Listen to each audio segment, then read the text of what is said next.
January 30, 1998. The Pine Valley High Ravens had just finished their best basketball season in school history. For a small town tucked deep in northern Minnesota, that night meant everything.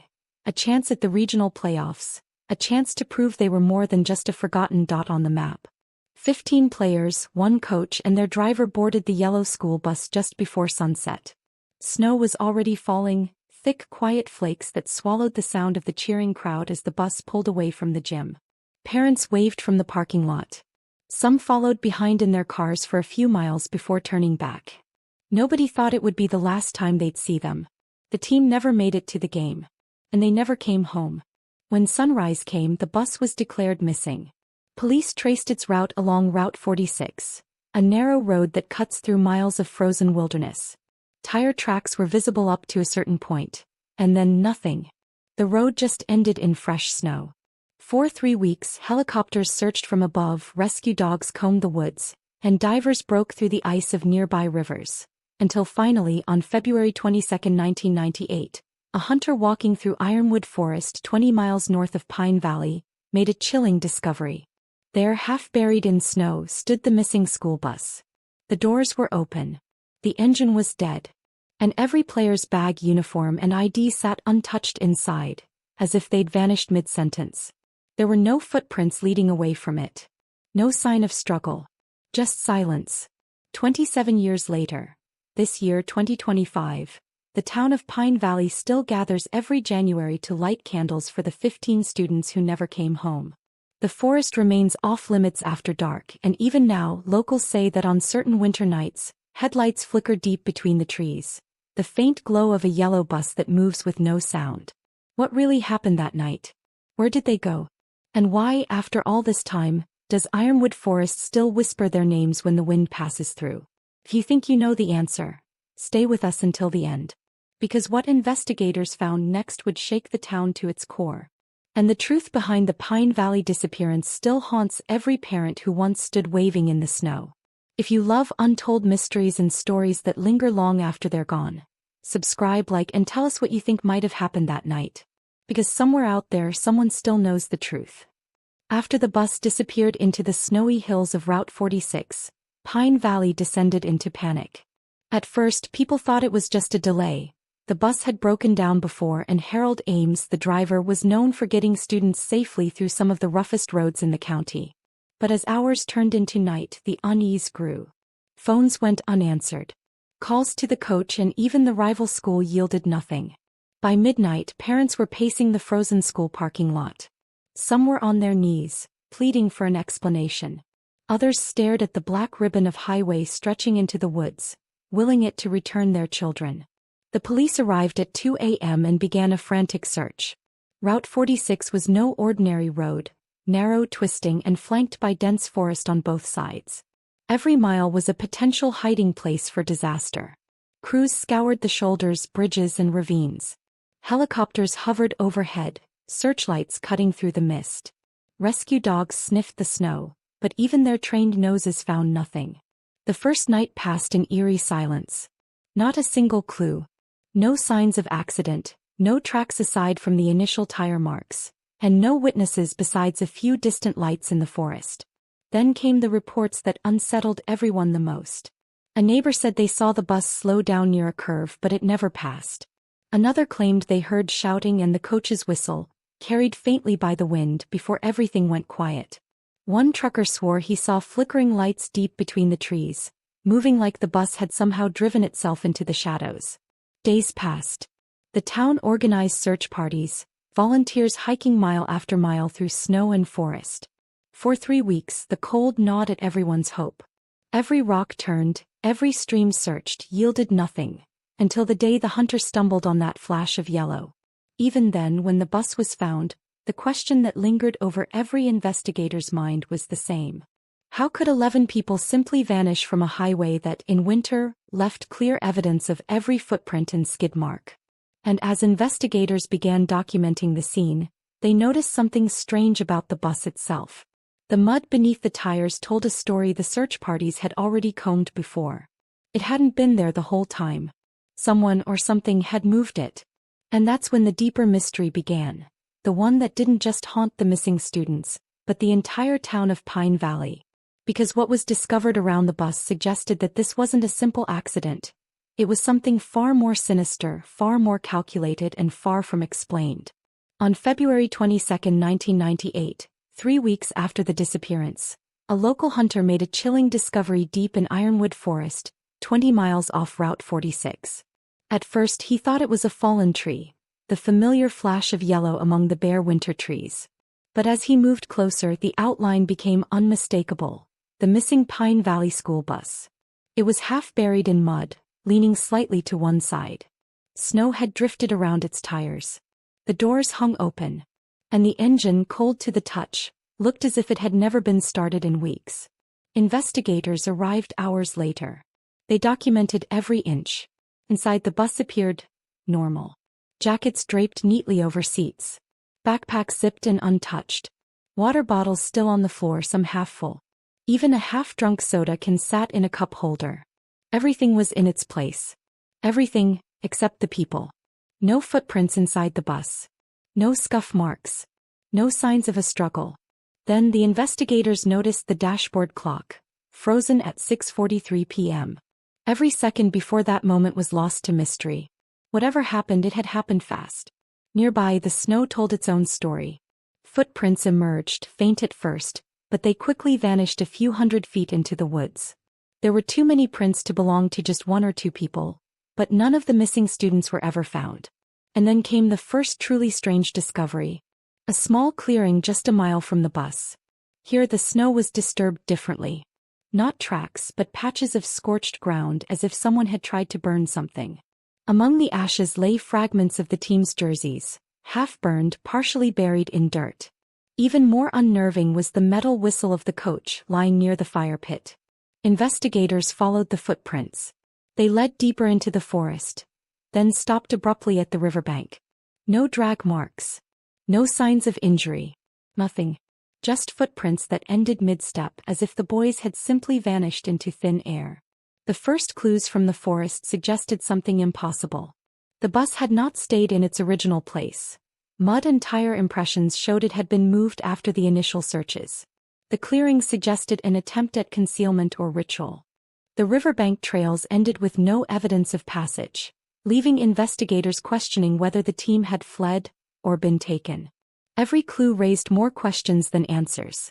The bus itself, the footprints, the burned fabric, it all pointed to something intentional, something calculated, and most terrifyingly, something unexplained. The town of Pine Valley had already started to crumble under the weight of grief. But now fear began to take root. Because what was found that day didn't just hint at an accident. It hinted at something far darker, lurking in the forest shadow. And that's where the mystery deepens. The bus, the clearing, the vanished students. All pieces of a puzzle no one in Pine Valley would ever forget. Imagine walking alone in a frozen forest, the snow crunching under your boots, the wind whispering through bare branches. The deeper you go, the quieter it becomes, except for the occasional snap of a twig that makes your heart leap. That's what the searchers felt as they approached a small clearing just a mile from where the bus had been discovered. At first it looked normal. Snow-covered ground, empty trees, silence. But then the signs appeared, subtle, almost invisible, yet chilling. Footprints circled and overlapped in strange patterns. Some were shallow, some deep, as if multiple people had been moving frantically. You can almost feel the panic they must have felt running through the snow and mud. Scorched patches of earth revealed that a small fire had burned here recently. Something had been destroyed, and you can almost imagine what it might have been. Bits of clothing, torn and half-burned, littered the ground. Pieces of the team's jerseys, Kyle Turner's number 7, half-charred, as if the forest itself was holding onto a fragment of them. And there, near the fire pit, lay the coach's whistle, bent and worn. It felt personal, almost like a message left behind. You can almost hear the echo of that whistle in your mind, the same one the coach used to signal timeouts, carried faintly by the cold wind. The footprints led deeper into the woods, then ended abruptly at the riverbank. No footprints across the river. No signs of struggle. Nothing. Just empty snow. Imagine standing there, staring at nothing, knowing 11 people had vanished, and the only clue was the silent forest around you. Even the investigators, hardened by years of disappearances and accidents, felt something unnatural in the air. The forest seemed alive. Watching. Waiting. You can picture it yourself. The wind shifting, shadows moving in ways that don't make sense, and that faint, haunting whistle echoing behind you, and then nothing. At this moment, the bus, the scorched clearing, and the footprints all told a story. But it wasn't just about a missing team. It was about something deliberate, something that had been hidden in plain sight, and the forest that had swallowed them still held the secrets. The question lingers.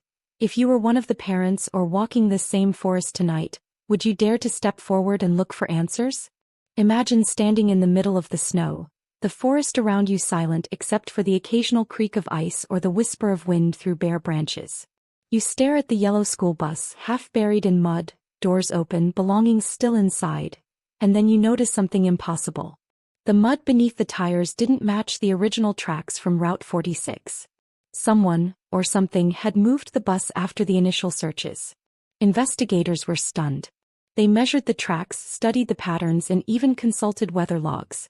The snow had been undisturbed before the bus appeared in the clearing. Someone had hidden it intentionally. The realization sent chills through the town. If the bus had been moved deliberately, who moved it? Why? Suddenly, theories began to swirl.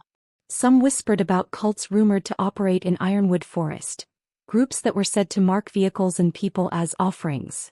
The thought made parents shiver. It was a story they hoped was just that. A story. Others speculated about a crime far more calculated, that the students had been kidnapped and the bus staged as a distraction. But if so, where were the kids? Where was the coach? Where was the driver? And then there were those who simply refused to speak. The locals who said they'd seen headlights moving inside the forest late at night, or heard a faint whistle carried by the wind, the same signal used by the coach. The bus itself became a symbol of the unsolved mystery. Everything inside remained exactly where it had been. Backpacks zipped, jackets hanging, half-drunk sodas. It was as if the team had vanished mid-conversation, mid-laugh. Imagine being a parent standing there, seeing your child's backpack still on the seat, the zipper barely open, and knowing your child had vanished without a trace. Could you leave it behind? Could you even begin to understand what had happened? The search intensified, but with every day that passed, the case grew colder. Helicopters no longer flew. Snow melted, hiding evidence. And the forest, as if aware of human curiosity, seemed to close in around the truth. The most unsettling thought of all? If the bus had been moved, it meant someone wanted it to be found later. And that implied they were still out there watching, waiting, maybe even enjoying the fear they had sown. The bus, the forest, the footprints, all pointed to a reality that went beyond accident, beyond disappearance. There was intention here. Malice maybe. Or something else entirely, lurking in the shadows of Ironwood Forest. The mystery wasn't just unsolved, it was alive. And as night falls, some locals say you can hear the faintest echo of a whistle, 3 short blasts, carried on the wind. The last time anyone ever heard the Pine Valley High team. Even after the bus was found and the search officially ended, Pine Valley never returned to normal. Locals whispered about the strange occurrences in Ironwood Forest, things that no official report could explain. Truckers claimed that on quiet winter nights, a yellow bus appeared on Route 46, parked along the tree line. When they turned back, it was gone, leaving no tire marks, no footprints, nothing. Hikers said they heard the faint sound of a whistle echoing through the trees. 3 short blasts, the same signal the coach used to call timeouts. Some reported lights flickering in the forest, odd glows that seemed to drift along the road like someone was driving a bus without a driver. Imagine living there, knowing that the forest itself seemed to watch your every step, that your child's belongings might still be out there somewhere, and that the line between what's real and what's imagined blurred every winter night. Theories ran rampant. Cult activity in the woods. Some townsfolk believed it, citing decades-old rumors of rituals in Ironwood. A calculated kidnapping or crime. Others insisted someone had deliberately staged the bus to mislead investigators. Something supernatural. The unexplained sounds, the vanishing headlights, the whispers in the wind. Some feared the forest had claimed the team for reasons no one could understand. And yet the most haunting fact remained. No one ever saw the team again. Parents held annual vigils in the gym, lighting candles beneath a faded photo of the team. They sat quietly, hoping, praying, imagining their children walking back through the doors, older, changed but alive.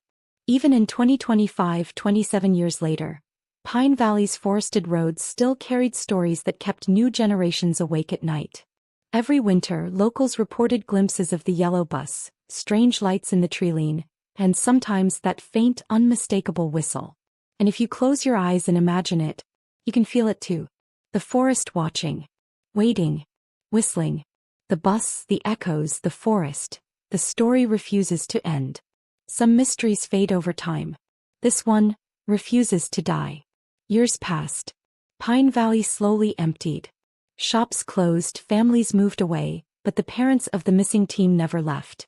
They still sit in the gym bleachers staring at the court where their children were supposed to play. Candles flicker under a faded photo of the Pine Valley High basketball team. Sometimes, in the quiet of winter evenings, the faint glow of headlights appears through the gym windows. The yellow bus. And sometimes a whistle. 3 short, echoing blasts. No one knows if it's memory, imagination, or something far stranger. The forest has become a legend. Route 46 is avoided after dark. Hikers and travelers tell stories of seeing the bus, parked empty, sometimes moving just a little as if watching. The mystery refuses to end.